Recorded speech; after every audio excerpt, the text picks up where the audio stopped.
एक गांव में एक सेठ सेठानी रहते थे। उनके एक बेटा बहू थे। उनकी बहू संध्या सबको भोजन कराकर फिर स्वयं भोजन किया करती थी। पड़ोस में रहने वाली शोभा की आदत थी, जब भी संध्या भोजन बनाकर हटती तो वो उससे जरूर पूछती, संध्या बड़ी देर से रसोई में लगी हुई थी, आज खाने में क्या क्या बनाया, खाया है? आज तो बस ठंडा बासी ही खाया है। संध्या शोभा को रोजाना यही उत्तर देती।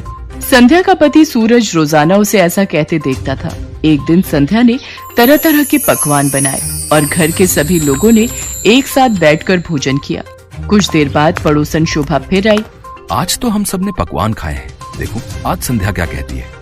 आज भी पड़ोसन शोभा ने संध्या से पूछा तो आज भी उसने कहा कि ठंडो बासी खाया है। सूरज सोच में कि हो न हो कोई बात अवश्य है जिससे कि मेरी पत्नी ऐसा कहती है। पड़ोसन के जाने के बाद उसने पत्नी से पूछा, संध्या पड़ोसन शोभा से तुम रोज ठंडा बासी खाया ऐसा क्यों कहती हो, जबकि हम सबने तो एक साथ बैठकर कई तरह के पकवान खाए थे और हमेशा खाते हैं। हम जो खा रहे हैं वो बाप बूढ़ों की कमाई है। जिस दिन आप कमा कर लाओगे उस दिन मैं समझूंगी कि ताज़ा भोजन कर रहे हैं।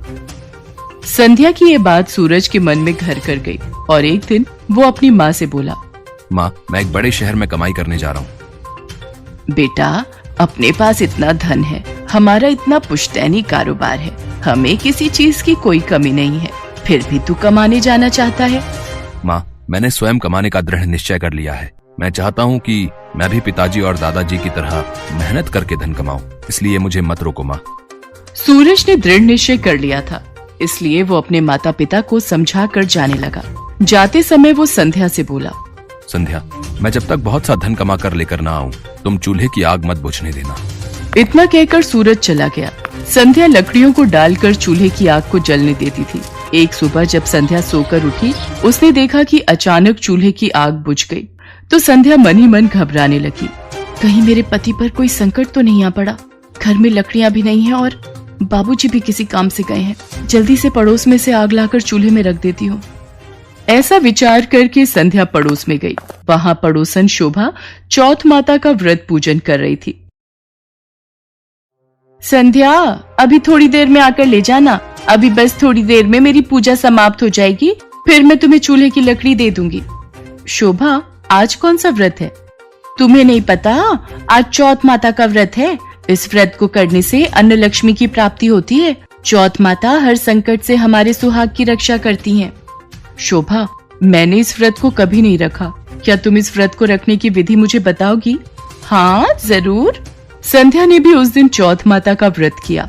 शोभा के कहे अनुसार दीवार पर चौथ माता बनाई, उनसे अपने पति की सलामती के लिए पूजा प्रार्थना की। उस दिन घी गुड़ का चूरमा बनाकर रात्रि को चंद्रमा को अर्घ्य देकर भोजन किया। हे चौथ माता, मेरा मन बहुत बेचैन है, मेरे पति सकुशल घर लौट आएं, बस यही मनोकामना है। मैंने सुना है चौथ माता जो भी आपका व्रत पूरे श्रद्धा भाव से करता है, आप उसके मन की मुराद अवश्य पूरी करती हो। मेरी मुराद पूरी कर दो माँ, मेरे पति को वापस भेज दो।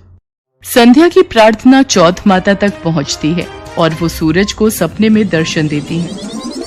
बेटा सूरज उठो, तुम्हारी पत्नी तुम्हें बहुत याद कर रही है, अब तुम्हें घर लौटना चाहिए। माँ मेरा अभी हिसाब किताब बहुत करना बाकी है।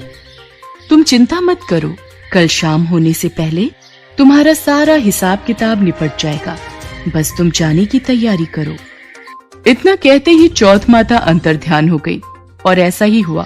शाम होने तक सूरज ने सारा हिसाब किताब निपटा कर तैयारी की और कमाया हुआ धन दौलत लेकर चल दिया। रास्ते में एक बड़ा सा काला नाग फन फैलाए बैठ गया। वो सूरज से बोला, आज तो मैं तुझे डसूंगा, आज तेरी आयु पूरी हो गई है। चौथ माता की आज्ञा से मैं अपनी पत्नी से मिलने जा रहा हूँ। वहाँ मेरी पत्नी मेरी बहुत चिंता कर रही है, मैं उससे मिलकर वापस लौट आऊंगा, उसके बाद तो मुझे मार देना। अगर तुम लौट कर नहीं आए तो तुम्हारे घर आकर तुम्हें डस लूंगा। सूरज ने सर्प को वचन दिया और अपने घर पहुँचा। वहाँ सभी से हंसी खुशी से मिला, पर उसका ध्यान अभी भी उसी तरफ था, इसलिए वो उदास था। संध्या ने चिंता का कारण पूछा तो सूरज ने काले नाग वाली बात बताते हुए कहा, संध्या यदि मैं उस नाग के पास नहीं जाऊंगा तो वो घर आकर ही मुझे डस लेगा। आप घबराओ नहीं, आप आराम से सो जाओ, बाकी सब मुझ पर छोड़ दो और मुझे चौथ माता पर विश्वास है, कि वो मेरे सुहाग की सदैव रक्षा करेंगी। संध्या के कहने पर सूरज सो गया। संध्या का कमरा छत पर था, जिस पर 7 सीढ़ियां थीं। संध्या ने चतुराई से पहली सीढ़ी पर रेत, दूसरी पर इत्र, तीसरी पर गुलाब का फूल, चौथी पर कंकु केशर, 5वीं पर लड्डू पेड़ा, 6ठी पर गादी गलीचा और 7वीं सीढ़ी पर दूध का कटोरा भरकर रख दिया। इस प्रकार वो 7 सीढ़ी सजाकर बैठ गई। आधी रात होते ही नाग आकर सीढ़ी चढ़ने लगा। वो पहली सीढ़ी पर रेत में लौट गया। ये सब आराम के साधन देखकर भी मैं नहीं बदलूंगा। मैं वचनों से बंध कर आया हूँ, सो डसूंगा अवश्य ही। हे यमराज रुकिए, मैंने संध्या को सदा सुहागिन रहने का वरदान दिया है, इसलिए आप उसके पति को नहीं ले जा सकते। मैं भी अपने वचन से बंधी हुई हूँ। जो सुहागिन स्त्री मेरा व्रत करती है, मैं उसे सदा सुहागिन रहने का वरदान देती हूँ। यदि मेरा वरदान झूठा होगा और आपने संध्या के पति के प्राण हर लिए, तो संसार में धर्म कर्म और इस चौथ व्रत पूजन को कौन मानेगा। इतनी देर में गणेश जी और चंद्रमा जी भी प्रकट हो गए और उन्होंने भी चौथ माता के साथ संध्या को सुहागिन रहने का आशीर्वाद दिया। इस पर यमराज जी बोले, हे चौथ मैया, हे गणेश भगवान, हे चंद्रदेव, जब आप तीनों ने संध्या को सौभाग्यवती रहने का आशीर्वाद प्रदान कर ही दिया है, तो मैं भूल कर भी उसके पति का प्राण नहीं ले सकता। हे चौथ माता, आपके व्रत और पूजन करने वाली सुहागन स्त्रियों का सुहाग सदैव अमर रहेगा। उनके पति को कोई भी संकट नहीं छू पाएगा। ये आज आपने सिद्ध कर दिया। जय चौथ माता की। इतना कहते ही सभी देवी देवता वहाँ से अंतर्ध्यान हो गए। सुबह उठकर सूरज ने देखा कि उस पर आया संकट टल चुका था। सबने मिलकर चौथ माता को धन्यवाद किया। संध्या के सास ससुर भी अपने बेटा बहू को आशीर्वाद देते हैं।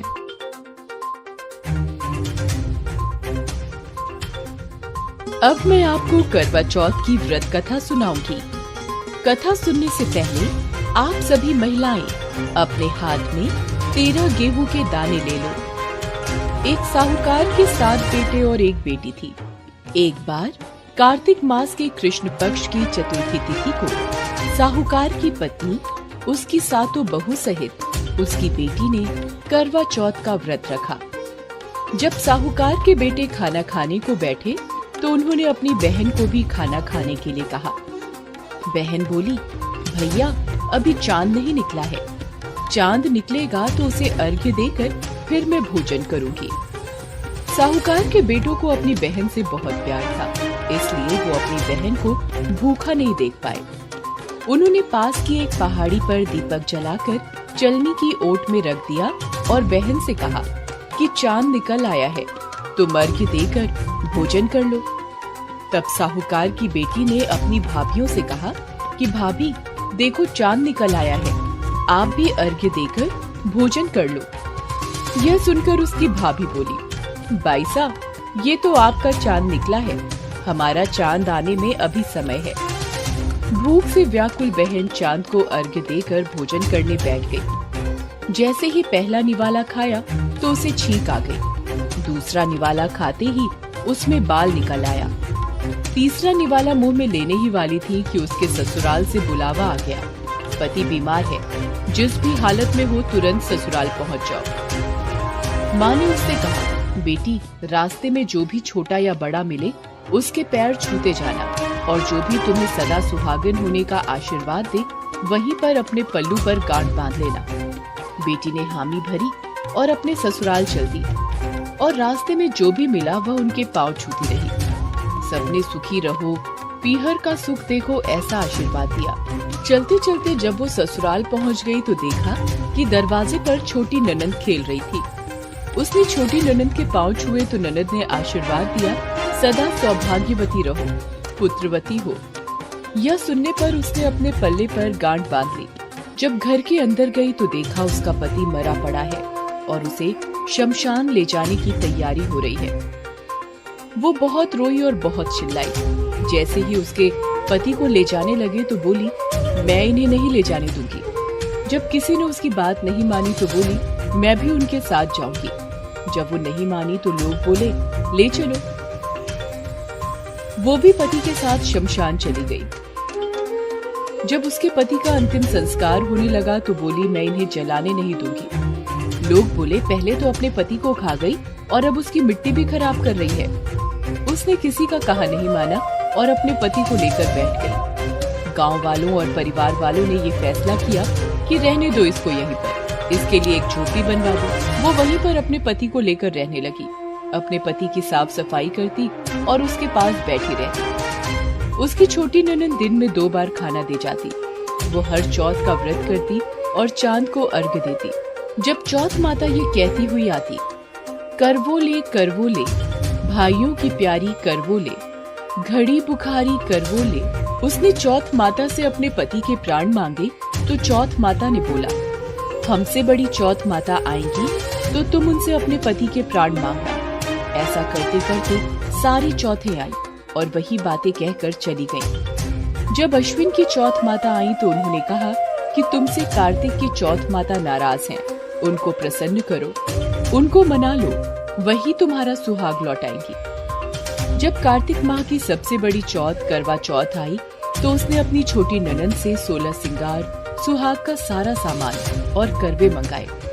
सास सोचकर बोली, पागल हो गई है, जो मांगती है वो दे आओ। साहूकार की बेटी ने फिर करवा चौथ का व्रत किया और चांद को अर्घ्य दिया और जोत जलाई।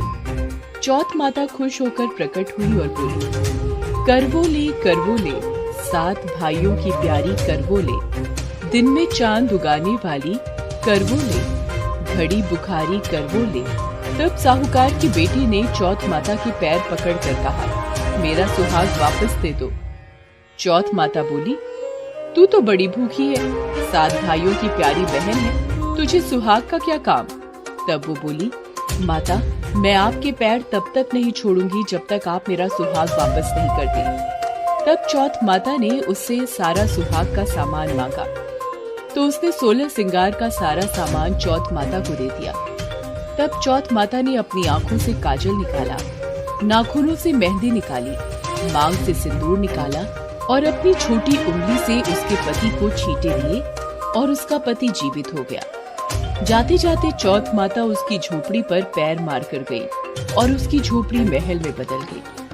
जब उसकी छोटी ननद खाना देने आई तो उसने देखा कि भाभी की झोपड़ी महल में बदल गई। वो दौड़ दौड़ कर छोटी ननद के पास गई और बोली, देखिए बाई साहब, आपका भाई जीवित हो गया है, घर जाइए, सासू जी से बोलिए हमें गाजे बाजे के साथ लेने आए।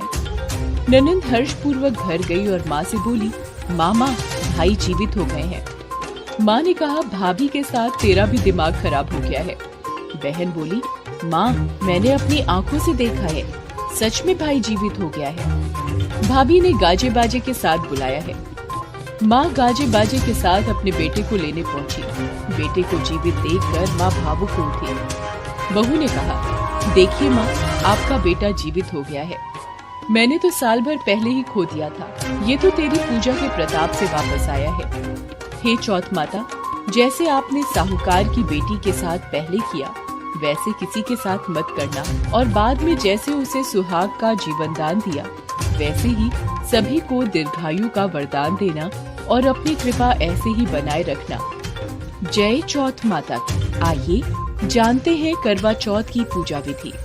सबसे पहले एक चौकी रखें, उस पर लाल रंग का कपड़ा बिछाएं और इस पर करवा माता का केंद्र रखें। अब चौकी पर सीधे हाथ की तरफ थोड़े से चावल रखें और उस पर करवा रखें। करवे में जल भरकर उसे ढक्कन से ढकें और उसके ऊपर थोड़ी चीनी रख दें। अब इसके ऊपर घी का दिया प्रज्वलित करें। इसके बाद करवा माता का तिलक करें और करवे पर भी तिलक करें। अब एक और लोटे में जल भरकर एक तरफ रखें। इसी जल से हम सूर्य को अर्घ्य देंगे और पहले करवे के जल से चंद्रमा को अर्घ्य देंगे। अब करवा माता पर पुष्प या पुष्प का हार, फल, मिष्ठान अर्पित करें।